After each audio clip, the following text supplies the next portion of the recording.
देखिए, जैसा महात्मा गांधी ने कहा था कि एक आँख के बदले अगर आँख लेने का रिवाज हम मान्यता देंगे या सही ठहराया जाएगा तो पूरा विश्व अंधा हो जाएगा।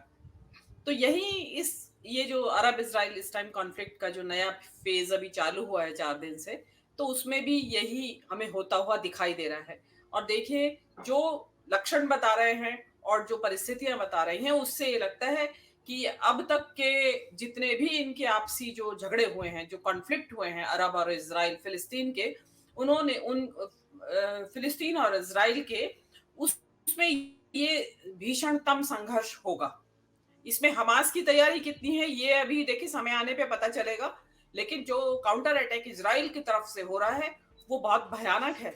और अगर हमास ने पूरी तैयारी के साथ काम किया है, जिस क्योंकि अभी तक ये पता नहीं चल रहा है कि हमास की तैयारी के पीछे किसका हाथ है। देखिए, हमास अपने आप में इतना सक्षम, मिलिट्रीली भी और आर्थिक रूप से भी इतना सक्षम संगठन नहीं है जिस जिस तैयारी के साथ वहां आक्रमण हुआ है। तो वो क्लियरली बताता है कि पीछे कोई है। अब इसमें कौन है? अगर इसमें कोई नई नवोदित महाशक्ति है इस विश्व की, तो ये बहुत भयानक संघर्ष होगा जिसकी की कल्पना भी नहीं की जा सकती। एक नया मोर्चा यहाँ खुल गया है और यूक्रेन युद्ध तो अभी पृष्ठभूमि में चला गया है, ये नया शुरू हो गया है।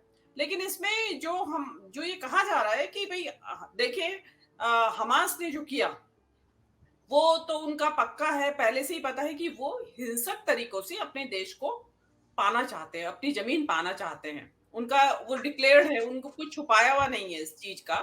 लेकिन इससे इससे पहले भी जाइए तो इज़राइल के आप देखेंगे कि न्यूज़ में यदा-कदा आता ही रहता है कि यहाँ ये अटैक कर दिया, गाज़ा पट्टी पे ये अटैक कर दिया, वेस्ट बैंक में ये कुछ वारदात हो गई, वहाँ मकान खाली करवा लिया ज़बरदस्ती पैलेस्टाइन से। और जो गाज़ा में तो बहुत ज़्यादा हो रहा है कि बसाया जा रहा है जब इस फिलिस्तीनियों को निकाल के और यहूदियों बस्तियाँ वहाँ बसाई जा रही हैं ताकि वहाँ की डेमोग्राफी चेंज हो जाए।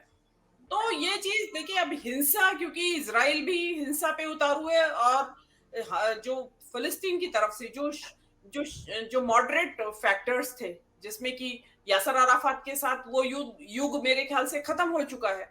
जो महमूद अब्बास है वो इतना कोई बहुत पावरफुल नेता नहीं है, ना उनकी कोई सुनता है।